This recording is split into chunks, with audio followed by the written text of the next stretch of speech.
Hello everyone, welcome to this training. An introduction about myself. I belong to service management. My name is Swati Kumari. In total, I have 11 years of experience in different organizations. My main expertise are into IT service management, process deployment, tool designing, and auditing for IT service management process area. And in this training, this is specifically designed to understand the standards of ISO and ISO IEC 20000. The agenda for this training will be to understand what is ISO 20000 and the standards for ISO that are available, management system, compliance versus certification, gaining certification, maintaining certification, and after that we will go through the ISO IEC 20000 process areas and overview. Now let's understand what is ISO standard. And first of all, ISO stands for International Organization for Standardization, which was found in 1947, and it is headquartered in Geneva, Switzerland, and this standard is internationally recognized as a best practice. There are so many ISO standards which are available in market, and some of these standards that we so often find in the organizations are ISO 20000, which is focused on service management, and ISO 9001, which is related to quality management. Then we have ISO 27001, which is for information security, ISO 22301 for business continuity management. And the structure of ISO 20000 consists of two parts. In the part 1, we understand about the requirement of a particular ISO standard.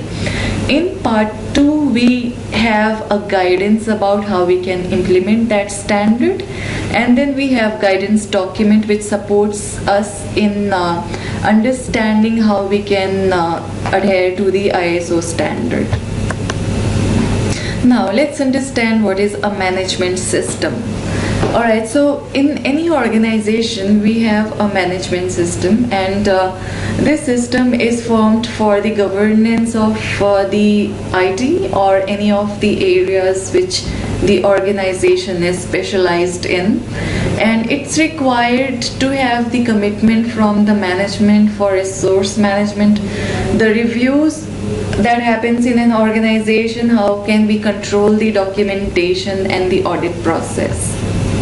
And then we have continual improvement, so that we can do the gap assessment analysis and we can continually improve in any of the gap areas. Compliance versus certification. Alright, so if we want to get certified in the ISO standard, then that means we have to comply with the part 1 of ISO standard. And if we comply in all the areas of ISO standard, then we can obtain the certification.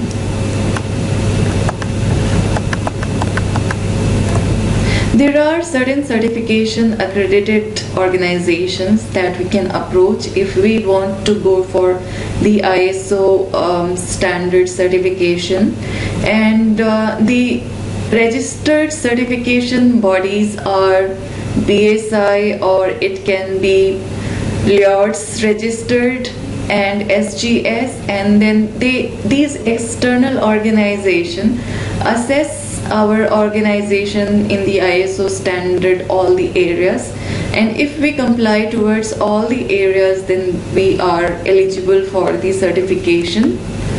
And to gain the certification, there are stages involved. In the stage 1 audit, we have top management review for the documentation. So stage 1 audit is focused on the top management, wherein the management mingles with the external audit department, and they explain the documentation that exists for the particular ISO standard, and those documents should comply with the policies and processes mentioned in the ISO standard part 1 document. And in the stage 2 audit, we look for the evidence that are against the policies and procedures that are mentioned in the document. So stage 2 audit takes all about like 2 to 5 days, and result is communicated by the external auditors in at the end of stage 2 audit, and if everything goes fine, then the certification is issued. The results of the assessment could be opportunity for improvement, and it is not necessary to agree for all the OFIs. It depends on the organization if they want to implement those OFIs or just ignore it. And then we can have minor non-conformity, which is a single lapse in the management system process. An example would be that, suppose in the change management area, there is one change which is a minor change, but it was not approved and implemented without approval. So that would be considered as minor non-conformity. And if a minor non-conformity is given by external auditor, then we have to have a corrective action against that minor non-conformity for us to get certification. Then comes major non-conformity, which is a total system breakdown of management system. Suppose, for an example, if there is an outage, a big outage, and this outage happens because there was an incident, and this incident occurred because of a change implemented without authorization, and it resulted in a major outage, and the data center was totally unavailable. That will be considered as major non-conformity because the process compliance was totally missing, and this can result into not getting certified at all. Now, once we obtain the certification, that is just the beginning. After that, we also have to maintain the certification, and for that we need to have internal audits scheduled on a periodic basis. And the purpose of internal audit would be to ensure that we are complying regularly towards ISO standard, and any of the gaps or improvements identified are recorded, and we are working towards it on day-to-day basis. And then external auditors can visit our site annually or biannually to check if everything is fine and smooth, and we are still following ISO standard guidelines. So that's how we can maintain the certificate going forward. Now, in the slides moving forward, we will discuss about ISO 20000, and this area is where I belong to, so I feel that I am quite confident discussing about ISO 20000 because I also have done ISO 20000 lead auditor certification, so I know in and out about ISO 20000, how we can implement it, how we can go for the certification, and how we can maintain the certification. So let's go through it. Now let's understand what is ISO IEC 20000. ISO IEC stands for Asian, and this standard is based on the S15000, and it gives a confidence to our clients that we are very much matured towards idle process areas.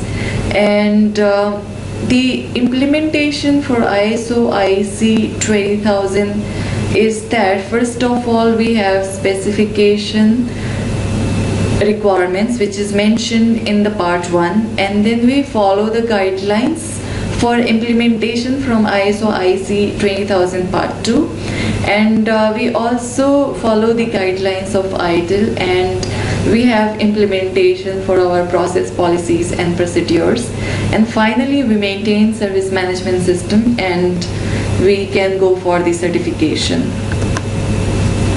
The benefits for ISO 20000 is that we will have a competitive advantage in IT service management area. We can win the client if we are ISO 20000 certified, because everyone wants to have a matured IT service management in their organization, and if we are certified, that's a proof that we are very much matured. And we can maintain a quality, and cost can be reduced if we follow the guidelines of ISO 20000. This slide explains about the structure for ISO 20000. The first structure is service management system, where we have management responsibility. We need to have the commitment from the management, and the governance of all the processes has to be within the organization which wants to get certified. It cannot be outsourced. And then we have to maintain and establish service management system. Resource management comes under that. And then we have documentation management, which talks about the version control, the approval of documentation, policy and procedure guidelines, etc. And after that, we have design and transition for new or changed services.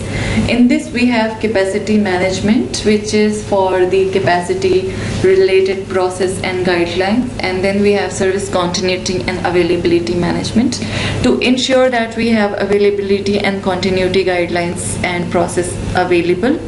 Service level management is for the SLA and reporting, and we need to ensure that all our services have the SLA bound towards them, which is agreed with the customer, so that we ensure that the KPIs are maintained and we are able to deliver the service smoothly. Service reporting is reporting towards the KPI and measurement to ensure that we are able to meet our targets and we comply towards our processes and procedures. Information security management takes the guidelines from the information security standard, and it ensures that any of the areas of ISO 20000, example incident management or problem management, that requires a security sign off, does not ignore the security related policies and guidelines. Then we have budgeting and accounting for services to make sure that the pricing and charging is appropriate. And then comes the resolution process. In resolution, we have incident and service request management. Incident, we all know, if anything is broken, it is called as incident that requires a fix. Service request is required to enable a person do their job. Problem management is to reduce the number of incidents and outages in the IT environment. And in the relationship area, we have business relationship management to maintain relationship with the business clients and stakeholders, and supplier management to handle appropriately the vendors that we have an agreement and contracts, etc. available for the suppliers. And then we have control area, which includes release and deployment management, configuration and change management. Now let's understand ISO IEC 20000 and how it can fit into ITIL area. And ISO IEC 20000 and ITIL works very closely with each other. So all 16 process areas of ISO 20000 are somewhere aligned with ITIL, and this table explains how they can fit into each other. So service level management process of ISO 20000 is same as the guidelines of ITIL for service level management. Service reporting is as a KPI for all ITIL process areas. Business relationship management fits into business relationship management of ITIL. Supplier management goes into supplier management. Continuity and availability management is splitted in ITIL best practices, and budgeting and accounting, which is mentioned in ISO 20000, is called as financial management in ITIL.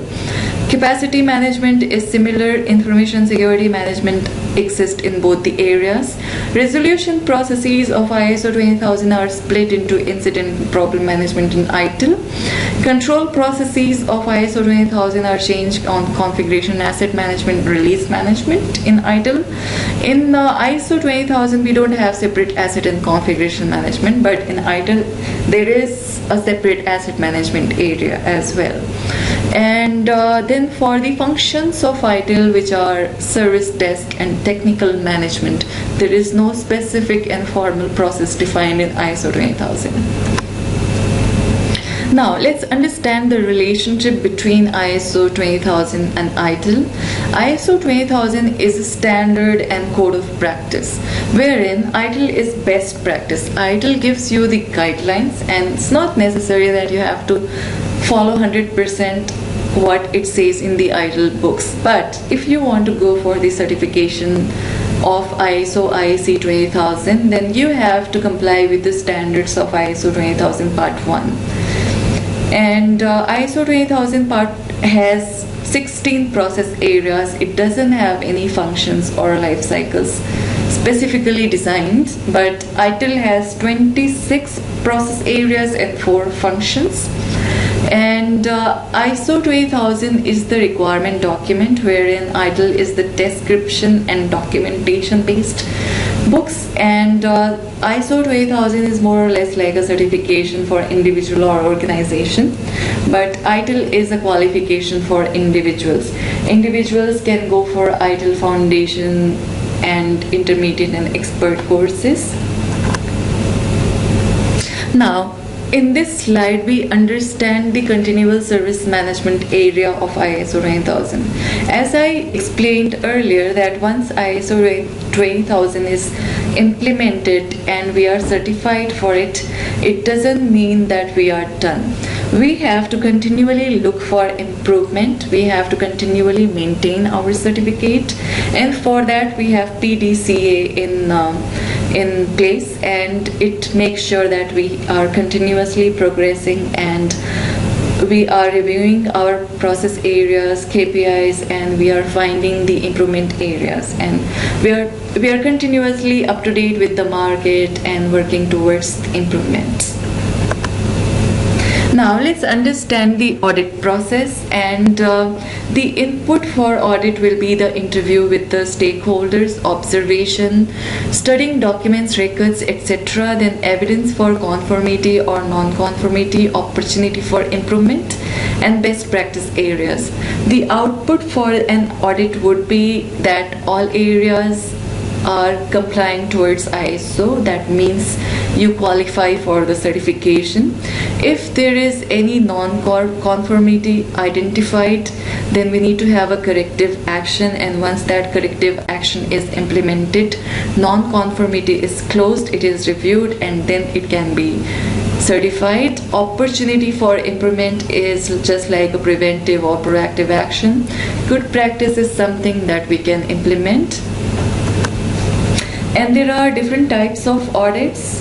First audit is internal audit, which is done by the internal audit organization, and internal auditors are qualified for the ISO standard audits for which they are aligned to do the audit for. And we can also hire external auditors, which is optional for us. And then to go for the certification, we have to hire the certificate audit authority, which could be BSI or any of the organizations outside.